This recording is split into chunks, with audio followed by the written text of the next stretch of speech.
Hello student, exam gravity YouTube চ্যানেলে তোমাদের প্রত্যেককে স্বাগত জানাই। আজকে যে চ্যাপ্টারটা নিয়ে আমরা পড়বো সেটা হচ্ছে সেল, বাংলা যাকে বলা হয় কোষ, তার পার্ট 3। যারা জানো না তাদের জন্য বলে দিই, যারা প্রথম ক্লাস করছে আজকে পার্ট 1 পার্ট 2 দুটো ভিডিও আমাদের হয়ে গেছে। প্লেলিস্টে যাও, দেখো প্লেলিস্টে একটা প্লেলিস্ট বানানো আছে এই সেলের ওপরে, তো তোমরা সেখানে দুটো ভিডিও পেয়ে যাবে, ঠিক আছে? বা নেক্সট টাইম যে ভিডিওগুলো আসবে প্লেলিস্টের মধ্যেই তোমরা পাবে। তো দুটো পার্ট প্রথমে দেখো, তারপর পার্ট 3 দেখলে তোমাদের বুঝতে সুবিধা হবে, বা ডাইরেক্ট পার্ট 3 দেখতে পারো, পরও পার্ট 1 পার্ট 2 দেখতে পারো, কোনো প্রবলেম নেই। আমরা এখানে একদম একটার পর একটা টপিক ওয়াইজে একদম ডিটেলসে এই জিনিসগুলো নিয়ে আলোচনা করব, এবং সেল থেকে যে সমস্ত কোশ্চেনগুলো আসে সে সমস্ত কোশ্চেনের ওপরেই এনসিইআরটি বেস করে, এনসিইআরটি তোমরা জানো যে সমস্ত পরীক্ষার জন্য এনসিইআরটির উপরে কোনো কথা হবে না, তো এনসিইআরটি বেস করে আমরা পড়ব। আরেকটা ভিডিও শুরুতে কথা বলি যে যে জিনিসগুলো এখানে পড়ানো হবে বা লেখানো হবে সেই জিনিসগুলো পুরোটাই পিডিএফ আকারে দিয়ে দেওয়া হবে, ঠিক আছে? তোমাদের খাতায় কিছু নোট করার প্রয়োজন নেই, শুধু চুপচাপ মন দিয়ে শুনবে তাহলেই হবে। যদি চাও অনলাইনে নোট বানাতে পারো, নাহলে এই পুরো পিডিএফটা টেলিগ্রামে দিয়ে দেওয়া হবে। টেলিগ্রামের লিঙ্ক ডেসক্রিপশন বক্সে আছে, সেখান থেকে তোমরা জয়েন হতে পারো টেলিগ্রামে, ওখানে ক্লাসে পিডিএফটা পেয়ে যাবে, ঠিক আছে?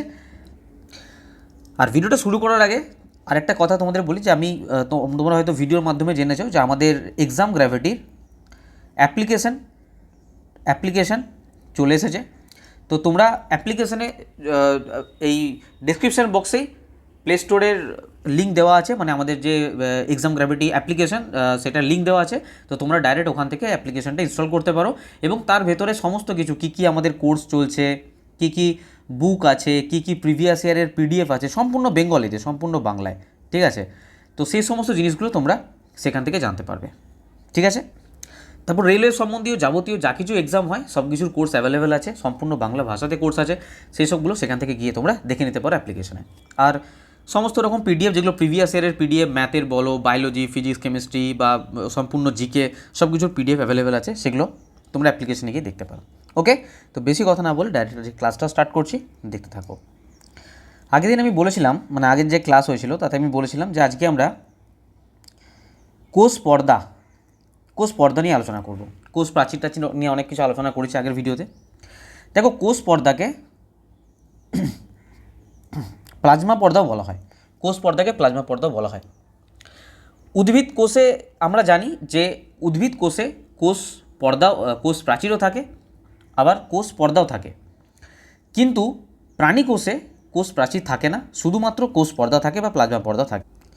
এখানে আমরা সংজ্ঞা নিয়ে আলোচনা করবো না, কারণ সংজ্ঞা ওইভাবে পরীক্ষায় আসে না। সংজ্ঞার যে মিনিং, যে সমস্ত কোশ্চেনগুলো ভেঙে আসে সেই জিনিসগুলো আসবে, কারণ একটা সংজ্ঞা লিখিয়ে দিয়ে তো লাভ হবে না, পরীক্ষাতে ওইভাবে তো কোশ্চেন আসে না যে একটা সংজ্ঞা লেখো কোষ পর্দা কাকে বলে, এভাবে আসে না। মনে রাখবে, কোষ প্রাচীর কোষ পর্দার বাইরে থাকে। অনেক সময় এটা কোশ্চেন আসে যে আগে কোষ প্রাচীর থাকে নাকি কোষ পর্দা থাকে। তো মনে রাখবে, প্রথমে থাকে কোষ প্রাচীর, তারপর থাকে কোষ পর্দা। কোষ প্রাচীরটা যেহেতু দৃঢ় আবরণী একটা, সেই জন্য কোষ প্রাচীরটা বাইরে থাকে, কোষ পর্দা ভেতরে থাকে। উদ্ভিদ কোষ প্রাচীর প্রধানত সেলুলোজ দ্বারা গঠিত। উদ্ভিদের যে কোষ প্রাচীর, আমরা আগের দিন বলেছিলাম উদ্ভিদের কোষ প্রাচীর কী দ্বারা গঠিত? সেলুলোজ দ্বারা গঠিত, এটা আমরা আগের দিন পড়েছি। এবার হচ্ছে প্রাণী কোষে সবচেয়ে যে বাইরের যে আবরণটি, কোষীয় উপাদানকে তার পরিবেশ থেকে, বাইরের যে পরিবেশ থেকে পৃথক করে রাখে, সেটা হচ্ছে কোষ পর্দা। কারণ প্রাণী কোষে তার কোষ প্রাচীর থাকে না। কোষ পর্দা কিছু পদার্থকে কোষ থেকে বেরিয়ে যেতে বা কোষে প্রবেশ করতে সাহায্য করে। এমনটা নয় যে কোষ পর্দা, আমি এটা প্রাণী কোষের ক্ষেত্রে বলছি, প্রাণী কোষের ক্ষেত্রে কোষ পর্দা কী করে? প্রাণী কোষে কোষ পর্দা কোষ থেকে কোনো কিছু পদার্থকে বেরিয়ে যেতে বা কোষে প্রবেশ করতে, দুটোতেই সাহায্য করে। কোষ পর্দাকে না প্রভেদক ভেদ্য পর্দা বলে, ভেদ্য পর্দাও বলে। এর কারণ হচ্ছে যে কোনো কিছু কোষের মধ্যে প্রবেশ করতে পারবে না, যে কোনো কিছু। দেখো, এটাকে প্রভেদক ভেদ্য বলার কারণ হচ্ছে যেটা কোষের জন্য প্রয়োজন সেটা কোষে প্রবেশ করবে, আর যেটা কোষের জন্য ঠিকঠাক নয়, হার্মফুল, সেটা কোষের মধ্যে যাকে তাকে এন্ট্রি দেবে না, কোনোভাবে কিছু প্রবেশ করতে দেবে না, সেই জন্য একে প্রভেদক ভেদ্য পর্দা বলা হয়। এবার প্রশ্ন হচ্ছে যে স্যার কার্বন ডাইঅক্সাইড মানে এই যে কোষের ভেতরে কিছু বস্তুর অনুপ্রবেশ ঘটে, কিভাবে ঘটে? কিছু কিছু বস্তু যেগুলো ঢোকানোর প্রয়োজন আছে, এন্ট্রি দেওয়ার প্রয়োজন আছে, সেই অনুপ্রবেশ ঘটে কিভাবে, বা কিভাবে কোষ থেকে কিছু কিছু বস্তু বেরিয়ে যায়, কিভাবে হয় এটা দেখো। কার্বন ডাই অক্সাইড, CO2 বা অক্সিজেনের মতো যে সমস্ত জিনিসগুলো আছে না, কার্বন ডাইঅক্সাইড বা অক্সিজেনের মতো বস্তু ব্যাপন প্রক্রিয়ায় কোষ পর্দার মাধ্যম দিয়ে চলাচল করতে পারে, কোষ পর্দার মধ্য দিয়ে চলাচল করতে পারে। কি প্রক্রিয়ায়? আমরা আগের দিন বলেছিলাম ব্যাপন প্রক্রিয়াটা কি। আমরা কি পড়েছিলাম না, বস্তুগুলো তাদের উচ্চ ঘনত্বের স্থান থেকে নিম্ন ঘনত্বের স্থানের দিকে স্বতঃস্ফূর্তভাবে প্রবাহিত হয়, উচ্চ ঘনত্ব থেকে নিম্ন ঘনত্বের দিকে প্রবাহিত হয়। এই জিনিসটাই হচ্ছে ব্যাপন। এই ব্যাপন প্রক্রিয়াতে কার্বন ডাইঅক্সাইড, অক্সিজেন, কারণ কোষের মধ্যে তো কার্বন ডাইঅক্সাইড উৎপন্ন হয়, তো সেটা তো কোষ থেকে নির্গত হতে হবে। আবার কোষের মধ্যে তো অক্সিজেনও দরকার, সেটা কোষের মধ্যে প্রবেশ করতে হবে। তো এই যে জিনিসটা, এটা ব্যাপন প্রক্রিয়ায় এই কোষ পর্দার মধ্যে দিয়ে চলাচল করতে পারে। ঠিক আছে? কারণ আমরা জানি যে কার্বন ডাইঅক্সাইড একটা কোষীয় বিপাকের ফলে উৎপন্ন বর্জ্য পদার্থ। কোষের বর্জ্য পদার্থ কি না, কার্বন ডাইঅক্সাইড। কোষীয় বিপাক হয়, তার ফলে কিন্তু কার্বন ডাইঅক্সাইড ওখানে উৎপন্ন হবে, তো অধিক মাত্রায় সেখানে জমতে থাকে, তো সেটা বর্জ্য পদার্থ। তাই কোষ থেকে বহিষ্করণ করতে হয়, রেচন যেটা আর কি, সেটা খুবই আবশ্যক।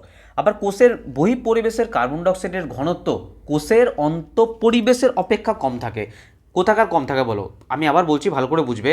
কোষের যে বাইরের যে পরিবেশ, বহিঃপরিবেশ, কার্বন ডাইঅক্সাইডের যে ঘনত্ব, সেটা অন্তঃপরিবেশের অপেক্ষা, মানে ভেতরে, কোষের ভেতরে যে পরিবেশটা, অন্তঃপরিবেশ, কোষের ভেতরের পরিবেশটাকে কি বলা হচ্ছে? অন্তঃপরিবেশ। তো অন্তঃপরিবেশের থেকে কম থাকে। যে মুহূর্তে কোষের অন্তঃপরিবেশ এবং বহিঃপরিবেশের মধ্যে কার্বন ডাই অক্সাইডের ঘনত্বের পার্থক্য সৃষ্টি হয়, তখনই কিন্তু কার্বন ডাই অক্সাইড তার বেশি ঘনত্বের স্থান থেকে কম ঘনত্বের স্থানে বেরিয়ে যায়। আর সেটা কি প্রক্রিয়ায় বেরিয়ে যায়? ব্যাপন প্রক্রিয়াতে বেরিয়ে যায়। ঠিক সেমভাবে, একইভাবে কোষের ভেতরে অক্সিজেনের ঘনত্ব যখন হ্রাস পায়, যখন O2 ঘনত্ব হ্রাস পায়, কোথায়? কোষের ভেতরে। যখন কোষের ভেতরে অক্সিজেনের ঘনত্ব হ্রাস পায়, কোষের বহিঃপরিবেশ থেকে অক্সিজেন ব্যাপন প্রক্রিয়াতে কোষের অন্তঃপরিবেশে প্রবেশ করে, তখন বাইরে থেকে কি হলো? অক্সিজেনটা কোষের ভেতরে প্রবেশ করে গেল। এইভাবে আদান প্রদান চলতে থাকে, কার্বন ডাইঅক্সাইড বেরোচ্ছে এবং অক্সিজেন প্রবেশ করছে। ঠিক আছে? ঠিক সেমভাবে এটা তো আমি বললাম গ্যাসের ব্যাপারে। যখন আমাদের জলের পরিবহনের ব্যাপার হয়, জলের পরিবহনের ব্যাপন নীতি মেনেই হয়। কোষ পর্দার মতো এমন একটি প্রভেদক ভেদ্য পর্দার মধ্যে দিয়ে জলের যে পরিবহন, সেটাকে বলা হয় অভিস্রবণ বলা হয়, সেটাকে বলা হয় অভিস্রবণ। কোষ পর্দা বা প্লাজমা পর্দার মধ্যে দিয়ে জলের পরিবহনও জলে দ্রবীভূত পদার্থের পরিমাণ দ্বারা প্রভাবিত হয়। ঠিক আছে? তার মানে আমরা এটা বলতে পারি যে অভিস্রবণ হচ্ছে প্রভেদক ভেদ্য পর্দার মধ্যে দিয়ে, আমরা এটা মুছে দিচ্ছি, নেক্সট স্লাইডে আমি অভিস্রবণের ব্যাপারটা বোঝাচ্ছি। দেখো, কোষের মধ্যে যে অভিস্রবণ হয়, অভিস্রবণ হচ্ছে প্রভেদক ভেদ্য পর্দার মধ্য দিয়ে উচ্চ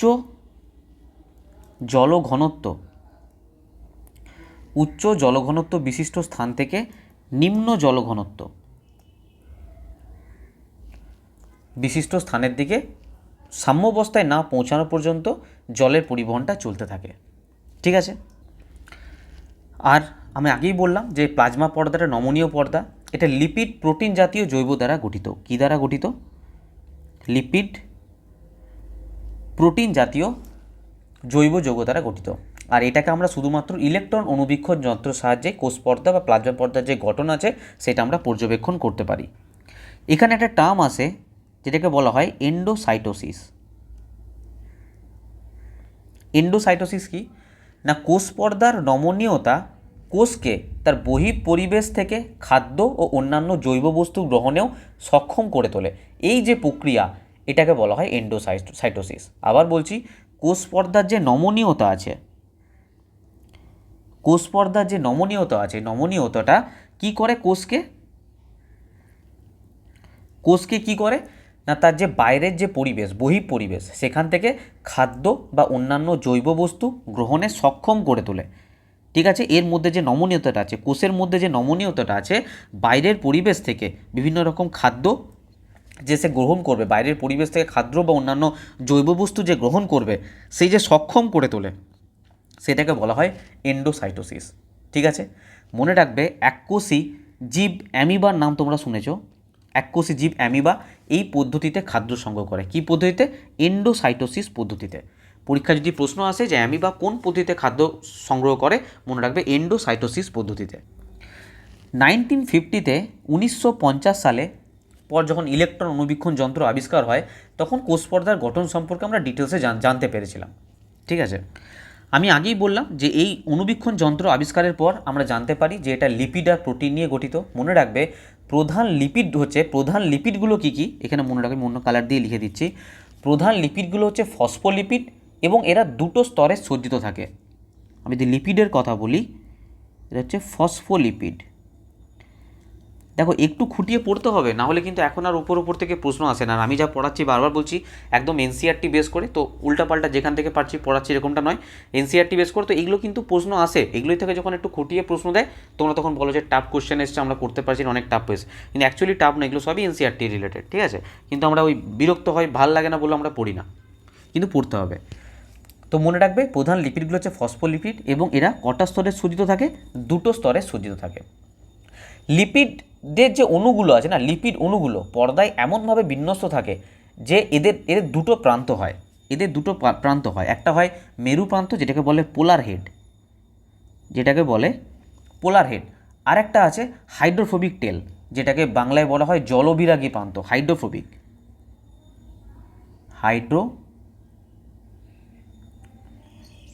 টেল। এই দুটো প্রান্ত আছে, মনে রাখবে। ঠিক আছে, তো লিপিড অণুগুলো পর্দায় এমনভাবে লেগে থাকবে, এমনভাবে বিন্যস্ত অবস্থায় থাকবে যে এদের এই যে বললাম পোলার হেড মানে মেরু প্রান্ত, এটা থাকবে বাইরের দিকে, আর হাইড্রোফোবিক টেল যেটা জলবিরাগী প্রান্ত এটা থাকবে ভিতরের দিকে। তো যদি প্রশ্ন হয় এরকম যে লিপিড অণুগুলো পর্দায় কিভাবে বিন্যস্ত থাকে, এদের পোলার হেডটা কোন সাইডে থাকে, পোলার হেড মানে বাংলায় বলে মেরু প্রান্ত, এটা মনে থাকবে আউটসাইডে বাইরের দিকে, আর যে হাইড্রোফোবিক টেল এটা থাকবে ভিতরের দিকে। ঠিক আছে, কোষ পর্দাতে ফসফোলিপিড ছাড়াও আরেকটা জিনিস থাকে, সেটা হচ্ছে কোলেস্টেরল। কি থাকে? কোলেস্টেরলও থাকে। ঠিক আছে, কোষ পর্দার লিপিড অংশ প্রধানত গ্লিসারাইড দিয়ে তৈরি হয়। কোষ পর্দা আমি বললাম যে লিপিড যে অংশটা আছে, এই লিপিড অংশটা ফসফোগ্লিসারাইড দিয়ে তৈরি।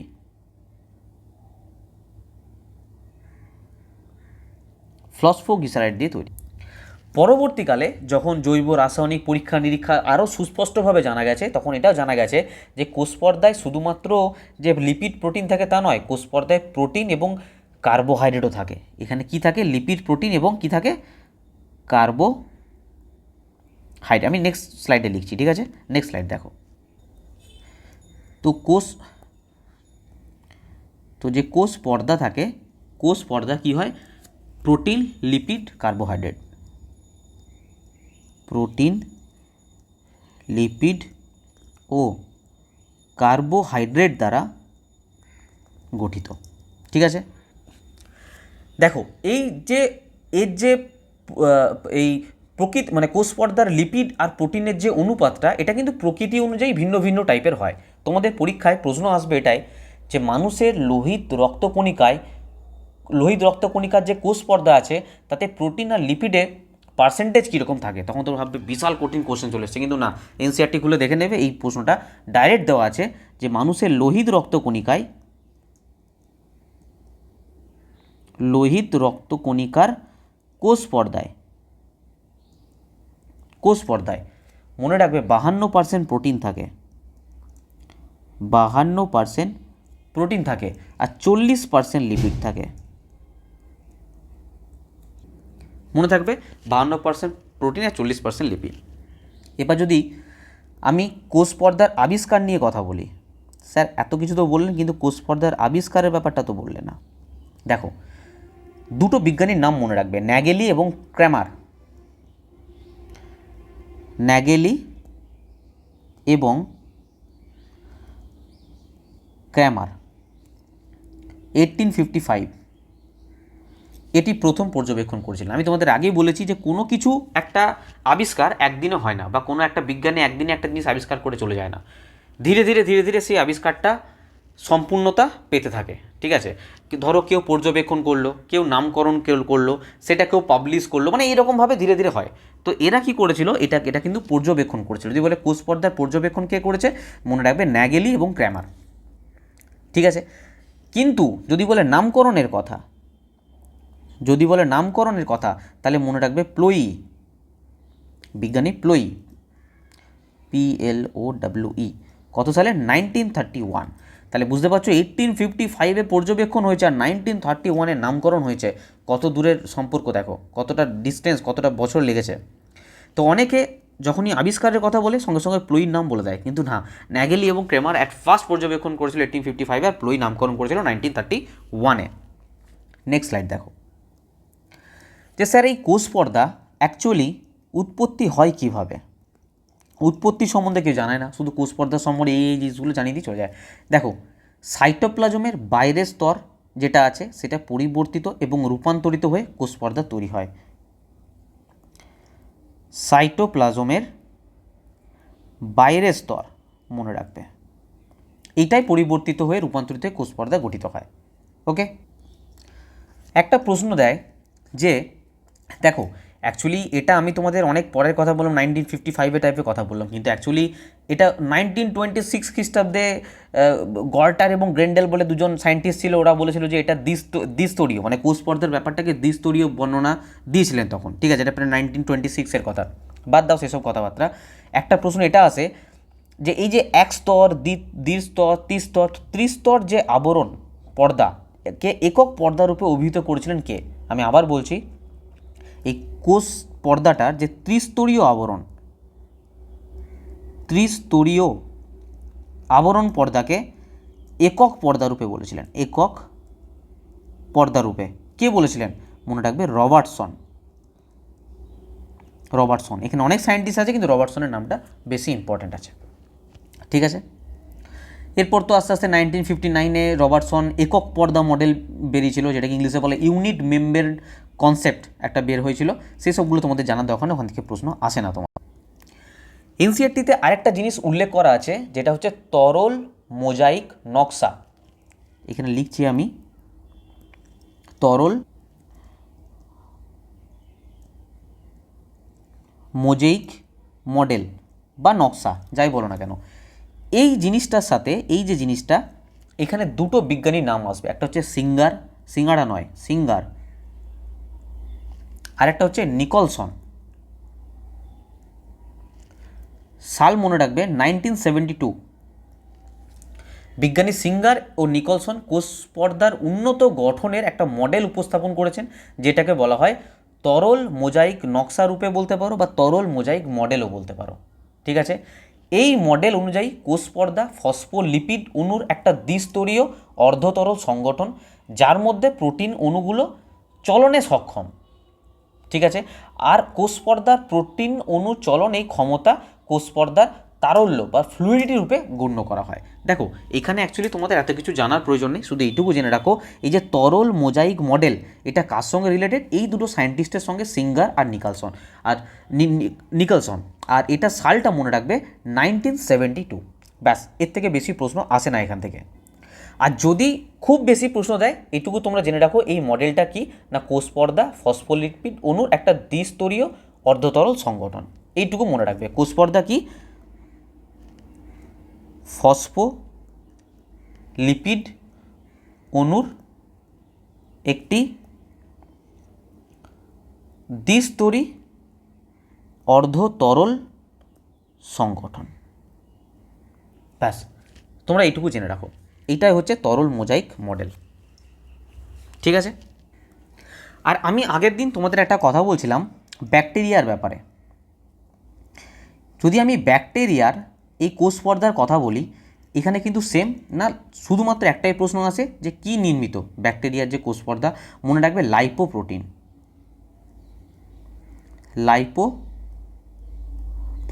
নির্মিত, এখানে এইটুকু জেনে রাখো। ঠিক আছে, এবার আমরা এক একটা কোষ অঙ্গাণু নিয়ে কথা বলবো। প্রথম যেটা নিয়ে পড়বো সেটা হচ্ছে নিউক্লিয়াস। তো নেক্সট স্লাইড দেখো,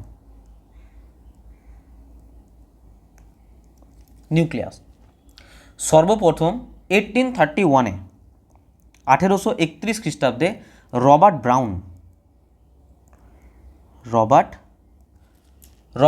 নিউক্লিয়াসকে কোষীয় অঙ্গাণু রূপে বর্ণনা করেছিলেন। ঠিক আছে, পরবর্তীকালে ফ্লেমিং ক্ষারীয় রঞ্জক দ্বারা নিউক্লিয়র যে পদার্থ রঞ্জিত করেন, এদের নাম দিয়েছিলেন ক্রোমাটিন। কে নাম দিয়েছিলেন? ফ্লেমিং। কি নাম দিয়েছিলেন? ক্রোমাটিন। ঠিক আছে। আবার বলছি, ক্রোমাটিন কি না ক্ষারীয় রঞ্জক দ্বারা যে নিউক্লিয় পদার্থ রঞ্জিত করেন এদের নাম দিয়েছিলেন ক্রোমাটিন। ঠিক আছে। প্রথমত একটা জিনিস জেনে রাখো যে এটা হচ্ছে একটা দ্বি-একক পর্দা দিয়ে আবৃত, দ্বি-একক পর্দা বিশিষ্ট, দ্বি-একক পর্দা বিশিষ্ট। ঠিক আছে। নিউক্লিয়াস আদর্শ কোষের সবচেয়ে বড় অঙ্গাণু। নিউক্লিয়াস হচ্ছে আদর্শ কোষে, যদি কোশ্চেন আসে সবচেয়ে বড় অঙ্গাণুর নাম কি, মনে রাখবে নিউক্লিয়াস। ঠিক আছে। আর এর মধ্যে সকল প্রকার বংশগত যে তথ্যাবলী, সকল প্রকার বংশগত যে তথ্যাবলী এগুলো কিন্তু উপস্থিত থাকে এই নিউক্লিয়াসের মধ্যে। নিউক্লিয়াস কোষের বিভিন্ন যে জৈবিক ক্রিয়াগুলো হয় এই সম্পূর্ণ জৈবিক ক্রিয়াগুলোকে নিয়ন্ত্রণ করে, সেই জন্য একে কি বলা হয়, কোষের মস্তিষ্ক বলা হয়, কোষের মস্তিষ্ক বলা হয়। তোমরা শুনলে আশ্চর্য হবে যে সর্বপ্রথম লিউয়েনহিক মাছের লোহিত রক্তকণিকাতে, মাছের যে আরবিসি আছে সেখানে নিউক্লিয়াসকে প্রথম পর্যবেক্ষণ করেছিলেন লিউয়েনহিক। রবার্ট ব্রাউন, এই যে আমি রবার্ট ব্রাউনের নাম নিলাম, 1831-এ অর্কিডের মূলের কোষে নিউক্লিয়াস পর্যবেক্ষণ করেছিলেন এবং ইনিই নামকরণ করেছিলেন। কোথায় দেখেছিলেন? এই রবার্ট ব্রাউন অর্কিডের মূলে,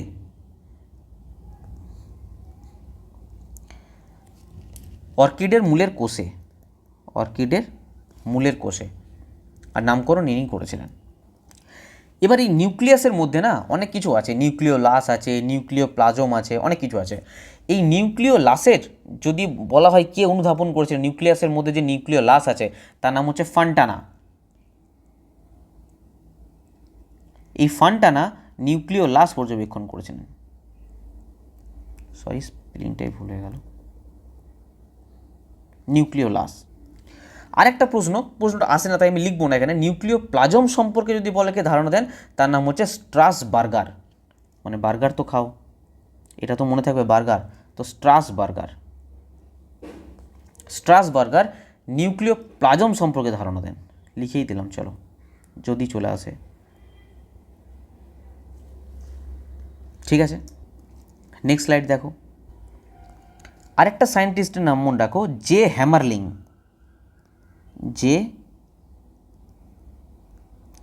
ইনি কী জন্য ফেমাস না, আমি আগেই বললাম যে নিউক্লিয়াসের মধ্যে সমস্ত রকম বংশগত তথ্যাবলী উপস্থিত থাকে। তো এই বংশগত বৈশিষ্ট্যাবলীর কার্যকারিতা সম্পর্কে আলোকপাত করেছিলেন, বংশগত বৈশিষ্ট্য এই নিউক্লিয়াসের মধ্যে, সেটা আলোকপাত করেছিলেন জে হ্যামারলিং। ঠিক আছে। যদি আমি এর অবস্থানের কথা বলি, নিউক্লিয়াসের অবস্থানের কথা বলি, দেখো এটা অ্যাকচুয়ালি কোথায় থাকে না, কোষের কেন্দ্রে থাকে, কোষের কেন্দ্রে থাকে। মনে করো না যে এই জায়গাটা ফিক্স থাকে, যখন কোষের বিপাকীয় ক্রিয়া চলে না, যখন কোষের বিপাকীয় ক্রিয়া চলে তখন এটা মাঝে মাঝে স্থান পরিবর্তন করে। হ্যাঁ, এটা শুনলে আশ্চর্য হবে, স্থান পরিবর্তন করে। আর উদ্ভিদ কোষে যখন নিউক্লিয়াস থাকে, উদ্ভিদ কোষে যখন বড় বড় ভ্যাকিউল সৃষ্টি হয় না, যখন ভ্যাকিউল সৃষ্টি হয় উদ্ভিদ কোষে, তখন এটা ধীরে ধীরে পরিধির দিকে সরে যায়, নিউক্লিয়াসটা পরিধির দিকে সরে যায়। যদি আমি এদের সংখ্যার কথা বলি, যে কতগুলো সংখ্যায় থাকে, মনে রাখবে একটা কোষে একটাই নিউক্লিয়াস থাকবে, একটা কোষে একটাই নিউক্লিয়াস থাকে। ঠিক আছে। কিন্তু ভাউকেরিয়া নামে একটা শৈবাল আছে, বা রাইজোপাস, ভাউকেরিয়া বাদ দাও, তোমার রাইজোপাসের নাম শুনেছো, রাইজোপাস নামক যে ছত্রাক আছে, ওপালিনা নামক যে আদ্য প্রাণী, এদের কোষে, এদের যে কোষ আছে বা মেরুদণ্ডী, আমাদের মতন যারা মেরুদণ্ডী প্রাণী, এদের অস্থি কোষে, কোন কোষে, অস্থি কোষে বহু নিউক্লিয়াস থাকে, বহু নিউক্লিয়াস থাকে। আর থাকে না কোথায়, পরীক্ষায় এই প্রশ্নটা দেয় যে থাকে না কোথায়, যারা স্তন্যপায়ী প্রাণী তাদের লোহিত রক্তকণিকাতে, আরবিসিতে অনুপস্থিত, লোহিত রক্তকণিকায় থাকে না, লোহিত রক্তকণিকায় নিউক্লিয়াস অনুপস্থিত। এখানে একটা জিনিস জেনে রাখো, উদ্ভিদের বহু নিউক্লিয়াস যুক্ত, আমি বললাম যে একটা কোষে একটা নিউক্লিয়াস থাকবে, কিন্তু কোনো কোনো জায়গাতে বহু নিউক্লিয়াস থাকে। তো যে সমস্ত উদ্ভিদের বহু নিউক্লিয়াসযুক্ত কোষ দেখতে পাওয়া যায় না, তাদেরকে সিনোসাইট বলা হয়, তাদেরকে বলা হয় সিনোসাইট। এটা কাদের ক্ষেত্রে? উদ্ভিদের ক্ষেত্রে প্রযোজ্য। আবার বলছি, উদ্ভিদের বহু নিউক্লিয়াসযুক্ত কোষকে সিনোসাইট বলে। স্যার প্রাণীর বহু নিউক্লিয়াসযুক্ত কোষকে কি বলে? সিনোসাইটিয়াম বলা হয়। কি বলা হয়? সিনোসাইটিয়াম বলা হয়। এটা প্রাণীদের ক্ষেত্রে, যখন প্রাণীর বহু নিউক্লিয়াসযুক্ত কোষ থাকে। আমরা নেক্সট স্লাইডে না কিছু টার্ম জানবো, এই টার্মগুলো থেকে অনেক সময় প্রশ্ন দেয়। নেক্সট স্লাইড দেখো। দেখো ইউক্যারিয়ন, ইউক্যারিয়ন এই কথাটা কখন বলো তো? যখন কোষে একটা নিউক্লিয়াস থাকবে। ডাইক্যারিয়ন এই কথাটা কখন? যখন কোষে দুটো নিউক্লিয়াস থাকবে। আর পলিক্যারিয়ন, পলিক্যারিয়ন যখন কোষে দুইয়ের বেশি নিউক্লিয়াস থাকবে, 2+, সেটা 3টেও হতে পারে, 10টাও হতে পারে, তার থেকেও বেশিও হতে পারে, বহু নিউক্লিয়াসযুক্ত কোষকে। ঠিক আছে। আরেকটা হয়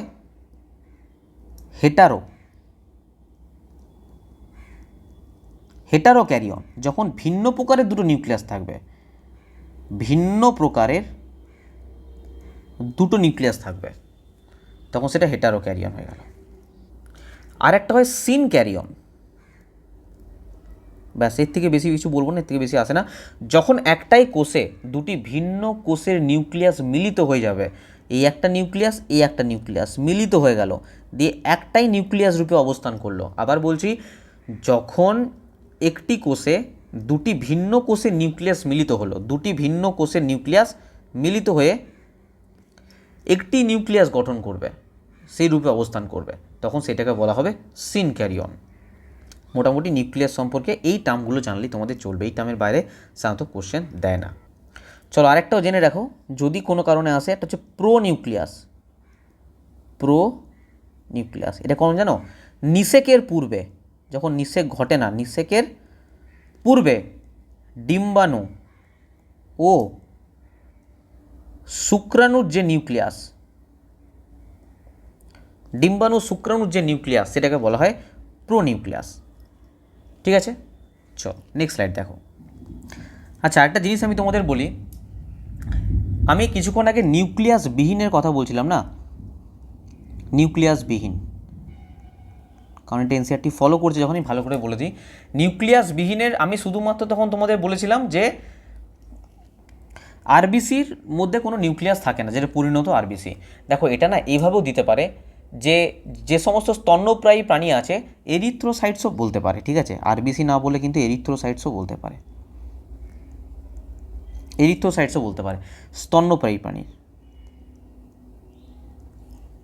এরিথ্রোসাইট। তো ঘাবড়ে যেও না, স্যার আরবিসি পড়িয়েছিল, লোহিত রক্তকণিকা পড়িয়েছিল, তো এরিথ্রোসাইট দিয়েছে কেন?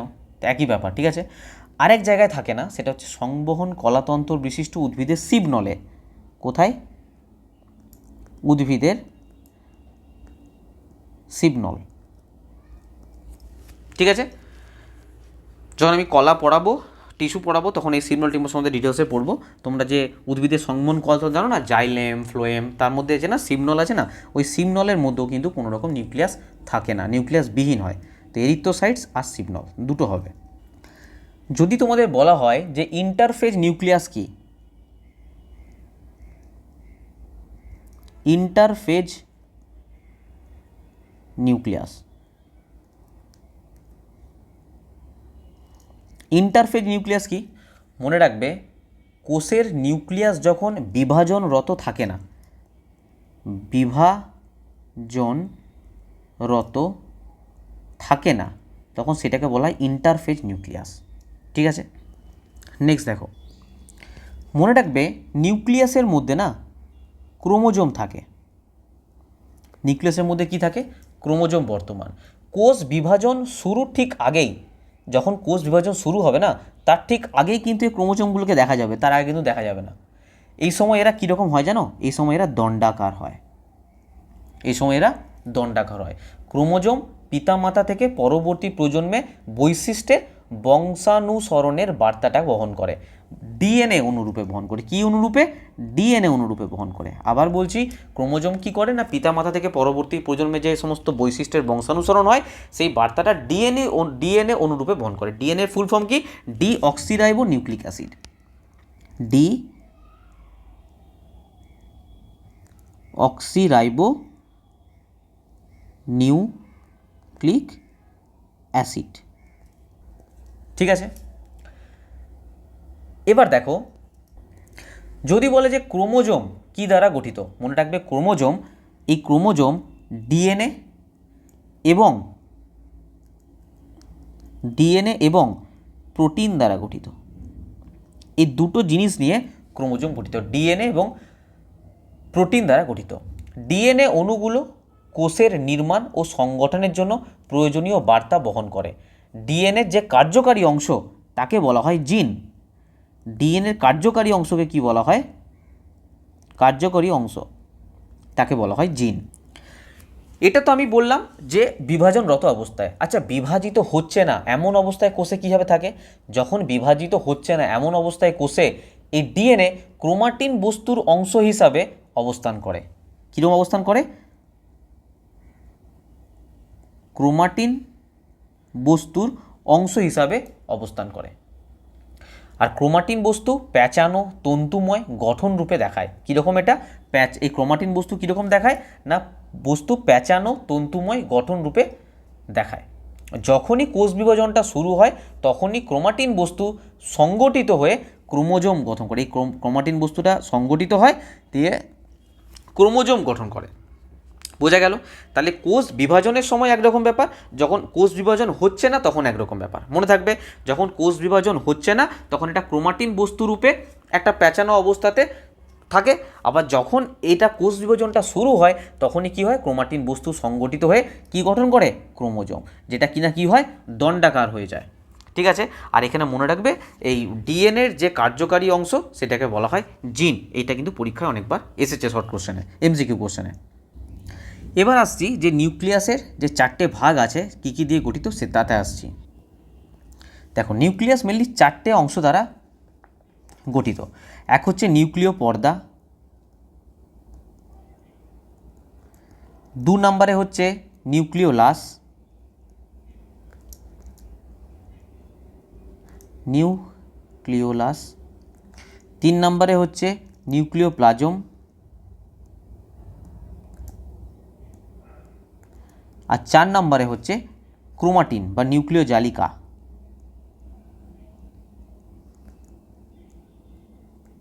নিউক্লিয় জালিকাকে ক্রোমাটিন জালিকাও বলা হয়। আবার নিউক্লিয় প্লাজমটাকে নিউক্লিয় রসও বলা হয়। আবার নিউক্লিয় পর্দাটাকে নিউক্লিয় আবরণীয় বলা হয়, নিউক্লিয় ঝিল্লিও বলা হয়। ঠিক আছে, এই যে নিউক্লিয় পর্দা হচ্ছে দ্বি-একক পর্দা দিয়ে নিউক্লিয়াসটা আবৃত থাকে, সেটাই হচ্ছে নিউক্লিয় পর্দা। একে ক্যারিওথিকাও বলা হয়। কি বলা হয়? যদি প্রশ্ন আসে ক্যারিওথিকা কি, তো ঘাবড়ে যেও না, এটাকে ক্যারিওথিকাও বলা হয়। এটা দ্বি-একক বললাম। এটা লাইপোপ্রোটিন নির্মিত হয়। নিউক্লিয় পর্দা কী হয়? লাইপোপ্রোটিন নির্মিত হয়। এই যে বললাম দ্বি-একক পর্দা মানে দুটো পর্দা, এই দুটো পর্দার মাঝে যে স্থানটা থাকে না, যে ফাঁকা স্থানটা থাকে, এটাকে কি বলা হয়? উভয় পর্দার মাঝের ফাঁকা স্থানকে বলা হয় পেরি নিউক্লিয়াস সিস্টারিন বা পেরি নিউক্লিয়ার স্পেস। কি বলা হয়? পেরি নিউক্লিয়ার, বাংলায় লেখা খুব চাপ এগুলো, পেরি নিউক্লিয়ার স্পেস বলা হয় বা পেরি নিউক্লিয়ার সিস্টারিন বলা হয়। আর নিউক্লিয় পর্দায় অসংখ্য ছিদ্র থাকে, এই ছিদ্রগুলোকে বলা হয় নিউক্লিয় ছিদ্র বলা হয়। ঠিক আছে, আর নিউক্লিয়াসের যে পর্দা থাকে বাইরে, যে নিউক্লিয় পর্দা বলো না, দ্বি-একক পর্দা বিশিষ্ট হচ্ছে, নিউক্লিয়াসের বাইরে যে বহিঃপর্দা, বাইরের যে পর্দাটা থাকে তাতে রাইবোজোম আর এন্ডোপ্লাজমিক রেটিকুলাম, এগুলো আমরা পড়বো, রাইবোজোম এন্ডোপ্লাজমিক রেটিকুলাম এগুলো পড়বো। তো এই জিনিসগুলো সংলগ্ন অবস্থায় থাকে ওর মধ্যে। ঠিক আছে, এই নিউক্লিয় পর্দার কাজ কি না, নিউক্লিয় পর্দা নিউক্লিয়াসের নির্দিষ্ট আকৃতি প্রদান করে।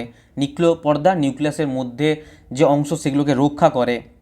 নিউক্লিয় রন্ধ্র, রাইবোজোম, আরএনএ প্রভৃতির নির্ণয় পথ রূপে কাজ করে। ঠিক আছে, তারপর নিউক্লিয় পর্দা যে এন্ডোপ্লাজমিক রেটিকুলাম আছে, ইআরএস সিস্টারিন যেটা, সেটার গঠন, আমি এন্ডোপ্লাজমিক যখন রেটিকুলাম পড়াবো তখন সিস্টারিনের কথা বলবো, সে সিস্টারিনের গঠনে অংশ নেয়। এই ধরনের কাজগুলো করে থাকে বা প্রোটিন সংশ্লেষও কিন্তু নিউক্লিয় পর্দা যথেষ্ট ভূমিকা পালন করে। এবার আসছি নিউক্লিওলাস। দেখো এখানে একটা নাম জেনে রাখবে, ফন্টানা।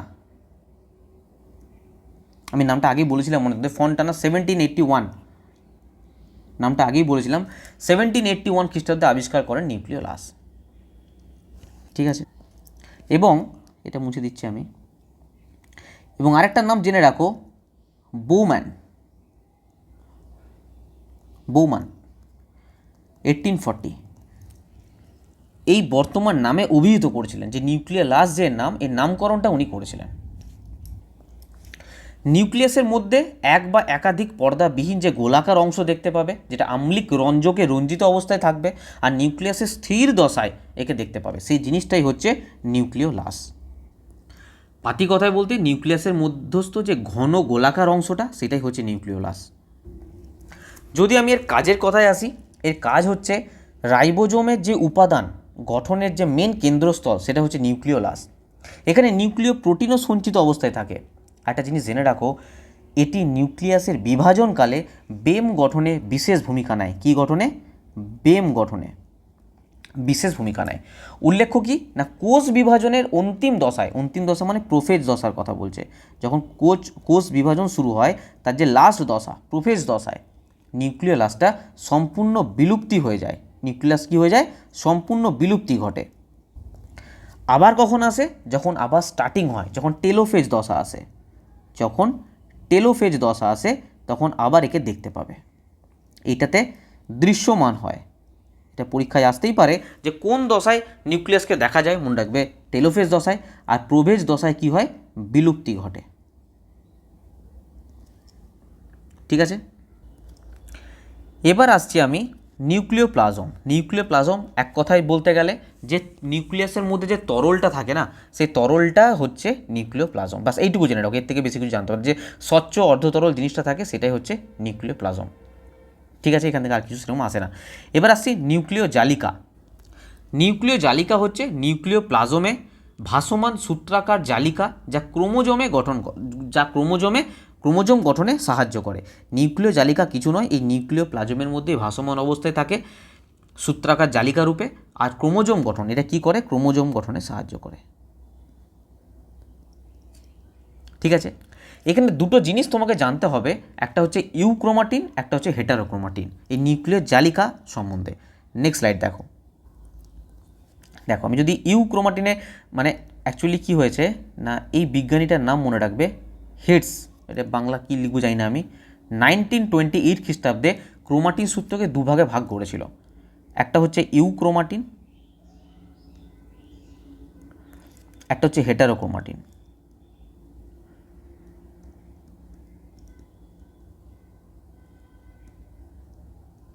হেটারোক্রোমাটিন, এই ইউক্রোমাটিন এইটা হচ্ছে খুব সূক্ষ্ম, মানে 10 to 30 ন্যানোমিটারের মতন ব্যাপার আর কি। 10 to 30 খুব সূক্ষ্ম স্থির নিউক্লিয়াসে এরা প্রসারিত অবস্থায় থাকে। ঠিক আছে, হালকা রং ধারণ করে, রঞ্জকে হালকা রং ধারণ করে। আর এরা কিন্তু সক্রিয় জিন ধারণ করে থাকে। আর হেটারোক্রোমাটিন কি? এই ক্রোমাটিন অপেক্ষাকৃত পুরু, এর থেকে পুরু। এর 10 to 30 হলে এটা মোটামুটি 100-এর মতন হয়, এর থেকে একটুখানি পুরু থাকে। স্থির নিউক্লিয়াসটা কী বলতো? Interphase nucleus. এটা হতে স্টার্টিংয়ে বললাম বিভাজন আগে, যেটা স্থির নিউক্লিয়াস মানে যখন সেটা বিভাজনে অংশগ্রহণ করেনি। আর স্থির নিউক্লিয়াস আমি যতবার বলবো ততবার ভাববে যে ইন্টারফেজ নিউক্লিয়াসের কথা বলছো, ওই জন্য আমি ইন্টারফেজ নিউক্লিয়াসটা আগেই তোমাদের বলে দিয়েছি। ইন্টারফেজ নিউক্লিয়াসে এরা কুণ্ডলাকৃতি অবস্থায় থাকে। এদের যেমন রং কী হয়? ইউক্রোমাটিনের হালকা রঞ্জকে হালকা রং ধারণ করে, এরা তেমনি গাঢ় রং ধারণ করে, গাঢ় রং। ঠিক আছে, এরা কোনো সক্রিয় জিন ধারণ করে না, কোনো সক্রিয় জিন ধারণ করে না। যদি বলা হয় সক্রিয় জিন ধারণ করে কে, মনে রাখবে ইউক্রোমাটিন। 4টে অপশানের মধ্যে ইউক্রোমাটিন টিক করবে। এখানে আরেকটা জিনিসের নাম জেনে রাখো, যার নাম হচ্ছে ক্যারিওজোম। ক্যারিওজোম কি না, নিউক্লিয়াসের মধ্যে যেসব গোলাকার ক্রোমাটিন পদার্থ দেখা যায়, যখন এই ক্রোমাটিন পদার্থটা গোলাকার ক্রোমাটিন হবে, নিউক্লিয়াসের মধ্যে যেসব গোলাকার ক্রোমাটিন পদার্থ দেখা যায় তাদেরকে বলা হয় ক্যারিওজোম। মনে থাকবে এদের কাজ কি, এর কাজ কিছুই না, কোষ যখন বিভাজন হয় তখন ক্রোমোজোম গঠন করা এদের মেনলি কাজ থাকে। এবং বংশগত যে পদার্থ ডিএনএ একে বহন করাই হচ্ছে ক্রোমাটিন সূত্রের কাজ। তো গোলাকার ক্রোমাটিনের যখনই কথা বলবে মনে রাখবে ক্যারিওজোমের কথা কিন্তু এখানে আসবে। তাহলে আমি যদি নিউক্লিয়াসের ওভারঅল কাজের কথা বলি তাহলে কি বলবো না, কোষের বিভিন্ন বিপাকীয় ক্রিয়াগুলোকে নিয়ন্ত্রণ করে নিউক্লিয়াস, 1 নম্বর হলো। 2 নম্বর হচ্ছে নিউক্লিয়াসের যে জেনেটিক পদার্থ ডিএনএ কোষ থেকে কোষে এবং জীব থেকে জীবে বংশগত যে বৈশিষ্ট্যগুলো আছে সেগুলোকে বহন করে। নিউক্লিয়াসের যে আরএনএ ও প্রোটিন সংশ্লেষে বিশেষ ভূমিকা পালন করে নিউক্লিয়াস, ঠিক আছে। নিউক্লিয়াস কোষ বিভাজনে গুরুত্বপূর্ণ ভূমিকা পালন করে। এগুলি তো নিউক্লিয়াসের কাজ আমি এতক্ষণ ধরে পড়লাম, ঠিক আছে। তো নিউক্লিয়াসে এর বাইরে থেকে প্রশ্ন আসবে না, তোমাদের করারও কোনো প্রয়োজন নেই আর, ঠিক আছে। তোমরা এরপর নিউক্লিয়াস বলো বা যেগুলো পড়েছি তোমরা প্রিভিয়াস ইয়ার লাগাও বা যে কোনো কোশ্চেন লাগাও, তোমাদের আর কোনো অসুবিধা হবে না। তো আজকের ক্লাসটা আমি এই পর্যন্ত রাখছি। পরের ক্লাসে দেখো আমি একদিনে কোষ বিভাজন শেষ করে মানে কোষ পড়িয়ে দেওয়া যায়, কিন্তু সেটা এখনকার দিনের পরীক্ষার জন্য উপযুক্ত হবে না। তো আমি একটু ধীরে ধীরে এগোচ্ছি যাতে তোমাদের একটা পার্ট মানে একবার যদি কোর্সটা পড়ো সেই কোর্স থেকে তোমরা দুনিয়া যে কোনো এক্সামে বসো কম্পিটিটিভ, সেখানে তোমাদের অসুবিধা হবে না। তো স্টেপ বাই স্টেপ আমি যাচ্ছি, ঠিক আছে, তাতে তোমাদের সুবিধা হবে, আমারও পড়ানোতে ভালো লাগবে। তো আজকের ভিডিওটা এই পর্যন্তই রাখছি আমি। পরের যে ভিডিওটা আসবে সেটা আমি আস্তে আস্তে যে বাকি কোষ অঙ্গাণুগুলো আছে আস্তে আস্তে আমরা কমপ্লিট করব। দেখো একটা নিউক্লিয়াসের গঠন কিভাবে হয় না, কি পড়ালাম, নিউক্লিয় প্লাজম, নিউক্লিয় লাস, নিউক্লিয় ছিদ্র, নিউক্লিয় পর্দা, এটা নিউক্লিয়াসের গঠন। এবার আমরা প্রাণী কোষে কীভাবে থাকে নিউক্লিয়াসটা সেই ছবিটা একবার দেখে নিই। দেখো এখানে দেখতে পাচ্ছ কোষ পর্দা বা প্লাজমা পর্দা, এটা আমরা পড়ে নিয়েছি, ঠিক আছে। দেখতে পাচ্ছ এটা, এই যে এখানে। তারপর এই দেখো নিউক্লিয় পর্দা, এই দেখো নিউক্লিয়াস, এই যে পার্টটাকে দেখাচ্ছে, এই পার্টটাকে মেনশন করছে নিউক্লিয়াস। নিউক্লিয় পর্দা দেখো বাইরের পার্টটা। এখন আমাদের এই পার্টগুলো বাকি আছে, গলগি বস্তু, endoplasmic reticulum, centriole, lysosome, ribosome, এই যে জিনিসগুলো এখনও বাকি আছে। আমি এবারে উদ্ভিদ কোষের ক্ষেত্রে দেখাই কীরকম থাকে। দেখো উদ্ভিদ কোষের মধ্যে দেখো কোষ পর্দা, এই দেখো ভেতরের দিকে আছে কোষ পর্দাটা। যদি আমি কোষ প্রাচীরের কথা বলি, এখানে দেখিয়েছি কি দেখো কোষ প্রাচীর, এ দেখো কোষ প্রাচীর, ঠিক আছে। তারপরে এখানে ধরো নিউক্লিয় পর্দা, দেখো নিউক্লিয় পর্দা এখানে দেখিয়েছি, দেখো নিউক্লিয়াস দেখিয়েছে এখানে নিউক্লিয়াস দেখিয়েছে এইটাকে, ঠিক আছে। তার বাকি যেগুলো আছে দেখো এখনও বাকি আছে, এই যে অঙ্গাণুগুলো আছে সেগুলো এখনও বাকি আছে, সেগুলো কিন্তু আমরা নেক্সট ক্লাসে পড়বো।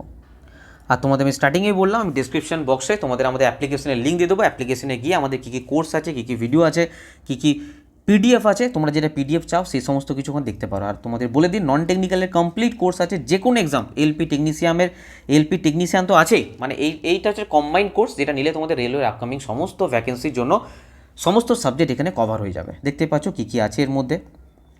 নন টেকনিক্যাল বা এলপি টেকনিশিয়ান যে কোনো ট্রেড নাও তোমরা, ফিটার, ওয়েল্ডার, ইলেকট্রিশিয়ান, ওয়্যারম্যান সব কিছু অ্যাভেলেবেল আছে। আরপিএফ এসআই কনস্টেবলের ব্যাচ রয়েছে। আর যেটা সবথেকে ইম্পর্টেন্ট, তোমরা বারবার বলছিলে যেটা রেলওয়ে সমস্ত পরীক্ষার বিগত বছরের পিডিএফ বা বুক, বাড়িতে বুকও পৌঁছে যাবে যদি চাও, অ্যাভেলেবেল আছে সম্পূর্ণ। দেখো সায়েন্সের মধ্যে ফিজিক্স, কেমিস্ট্রি, বায়োলজি, এনভায়রনমেন্ট এসবগুলো রয়েছে। ম্যাথের মধ্যে অ্যাডভান্স অ্যারিথমেটিক, জিকের মধ্যে হিস্ট্রি, জিওগ্রাফি, পলিটিক্যাল, সমস্ত কিছু অ্যাভেলেবেল রয়েছে বা সম্পূর্ণ বাংলা ভাষাতে। বিগত বছরের সমস্ত প্রশ্ন যদি চাও ডাইরেক্ট আমাকে ফোন করতে পারো, যে নাম্বার তোমরা জানো 9382265172, এই নাম্বারে ডাইরেক্ট কল করতে পারো বা আমাদের অ্যাপ্লিকেশন থেকে ডাইরেক্ট গিয়ে অর্ডার দিতে পারো। So thank you so much ভিডিওটা দেখার জন্য। যদি ভালো লেগে থাকে ভিডিওটা অবশ্যই তোমরা লাইক করবে, ফ্রেন্ডদেরকে শেয়ার করবে। আর এই ধরনের আর তোমরা কমেন্টে জানাও কীরকম তোমাদের ভিডিও লাগছে, তোমাদের মতামত অবশ্যই কমেন্টে জানাবে। আর যদি ভালো লেগে থাকে এই ধরনের ভিডিও তোমরা চাও তো অবশ্যই চ্যানেলটাকে সাবস্ক্রাইব করবে। ওকে, বাই।